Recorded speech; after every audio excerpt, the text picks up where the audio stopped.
Hi friends, welcome to விதைகள் study centre.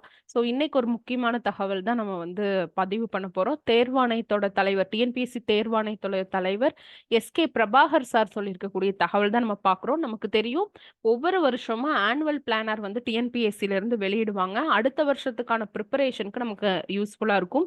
எப்ப notification வருது, எப்ப எக்ஸாம் டேட்டல் முதற்கொண்டு எல்லாமே வரும் இல்லைங்களா?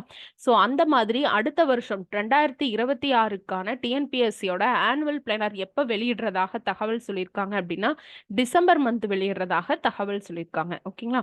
நமக்கு தெரியும் எப்ப நோட்டிபிகேஷன் வரும், அந்த தகவல் மூலமாக, தட் இஸ் வருடாந்திர தேர்வு அட்டவணை மூலமாக தேர்வு தேதி எப்போ, தேர்வு முடிவுகள் எப்போ வந்துருது, தென் இன்டர்வியூ டேட்ல இருந்து எல்லாமே நமக்கு சொல்லிடுவாங்க. அது ஃபுல்லுமே இருக்கும். ஓகேங்களா? இந்த மாதிரி தான் பண்ணிருக்காங்க. 2024 லாஸ்ட் இயர் பாத்தீங்கன்னா அக்டோபர் மந்த் வந்துடுச்சு. இந்த வருஷம் பாத்தீங்கன்னா டிசம்பர்ல விடுறதா பிளான் பண்ணிருக்கோம் அப்படின்னு சொல்லியிருக்காங்க. ரொம்ப இம்பார்ட்டன்டான தகவல்னா இதுல 2 விஷயம். ஒண்ணு பாத்தீங்கன்னா குரூப் 4 ஆல்ரெடி சொல்லியிருக்காங்க. குரூப் 4க்கு பாத்தீங்கன்னா அக்டோபர் மாசம் ரிசல்ட் அவுட் பண்ணுவோம் அப்படின்னு சொல்லிட்டு இந்த சேம் திங் எகெயின் என்ஷூர் பண்ணிருக்காங்க. அக்டோபர் மாசம் குரூப் 4 தேர்வோட முடிவுகள் வெளிவர இருக்குது. அதே மாதிரி பாத்தீங்கன்னா இன்னொரு இம்பார்ட்டன்ட் விஷயம் என்னன்னு பார்த்தோன்னா, பல்வேறு டிபார்ட்மெண்ட், பல்வேறு துறைகள்ல இருந்து காலி இடங்கள் வந்திருக்கு. தட் இஸ் நிறைய வேகன்சி வரப்போகுதுங்கிற மாதிரி குறிப்பிட்டிருக்காரு. தேர்வு முடிவு வெளியிடப்பட்டு கலந்தாய்வு வரையில தொடங்குறது முதல் கொண்டு பாத்தீங்கன்னா காலி பணியிடங்கள் சேர்க்கப்படுகிறது. அதனால ஏன்னா வெவ்வேறு டிபார்ட்மெண்ட் நிறைய காலி இடங்கள் வந்துட்டே இருக்கு அப்படின்னு சொல்றாங்க. அந்த குவாலிபிகேஷன் படி, நீ குரூப் 4 குவாலிபிகேஷன் படி வந்துச்சுன்னா ஆட் பண்ணுவாங்க. 2A குவாலிபிகேஷன் படி வந்தா ஆட் பண்ணுவாங்க. இல்லைன்னா அடுத்த வருஷம் இதை கொண்டு போவாங்க. காலி இடங்களோட எண்ணிக்கை நிச்சயமாக அதிகரிக்கும் அப்படின்னு பிரபாகர் சார் தகவல் கொடுத்திருக்காங்க. நம்ம இப்போ ஒரு 15, 20 நாள் தான் இருக்குது.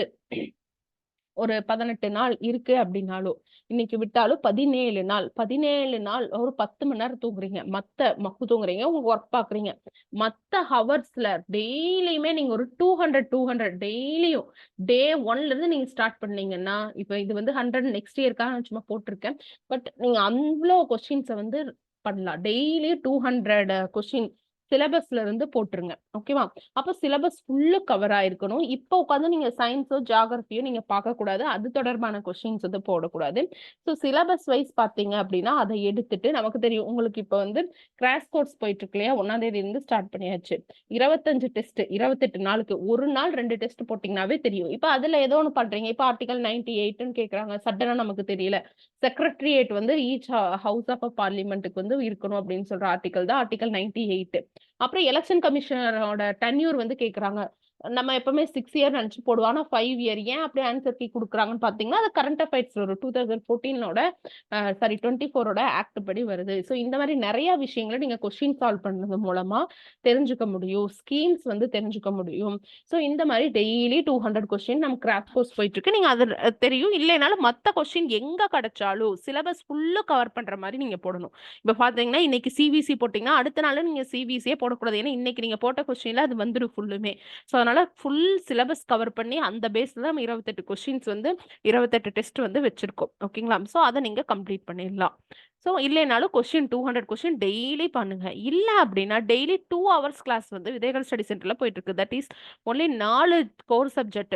மேக்ஸ் விட்டுருங்க, ஜெனரல் தமிழ், ஜெனரல் இங்கிலீஷ், அதுக்கப்புறம் 4 கோர் சப்ஜெக்ட் ஜிஎஸ்ல polity, economics, Tamil society, Tamil Nadu administration. இந்த 4 கொஸ்டின் பேஸ் பண்ணி, ஏன்னா நீங்க டெஸ்ட் எழுதும்போது லேட் ஆகும். இதே நான் கொஸ்டின் அண்ட் ஆன்சரா கேட்கும்போது ஒரு நிமிஷத்துல டக்குன்னு கேட்கலாம். இப்ப சிபிசி வந்த வருஷம் 1964 டக்குன்னு ஒருத்தங்க ஆன்சர் பண்ணுவாங்க. அந்த 1964 தான் என்ன பார்ட்டி வந்துச்சு, சிபிஐ எம் வந்துச்சு இல்லையா?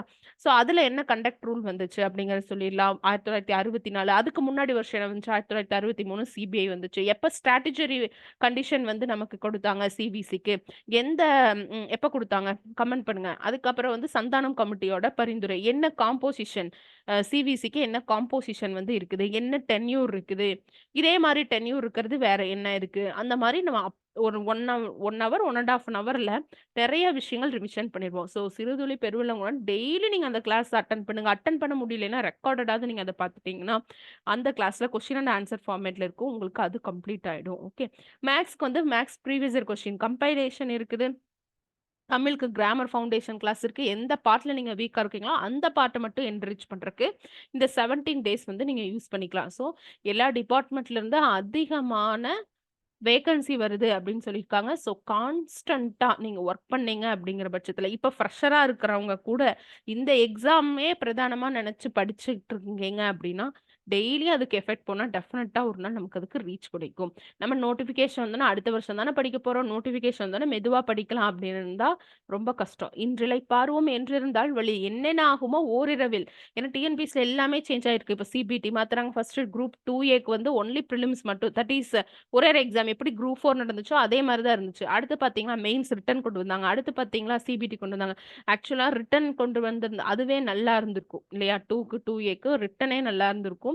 அதுலயுமே வந்து பார்த்தீங்கன்னா, லாங்குவேஜ் ப்ராப்ளம் சொன்னாங்க. இப்ப தமிழுக்கு ரொம்ப லாங்குவேஜ் ரொம்ப டீப்பா கொஸ்டின் கேட்குறாங்க. அதனால அடுத்துன்னு பார்க்கலான்னு பார்க்காதீங்க. கிடைச்ச எல்லா ரெஃபரன்ஸ் சோர்ஸும் நம்ம படிக்கணும், ரிவிஷன் பண்ணணும். கன்டினியூவா நம்ம ஒரு பேஷனேட்டா ஒர்க் பண்ணணும். அப்ப சக்சஸ்ங்கிறது டெஃபினட்டா நமக்கு கிடைக்கும்.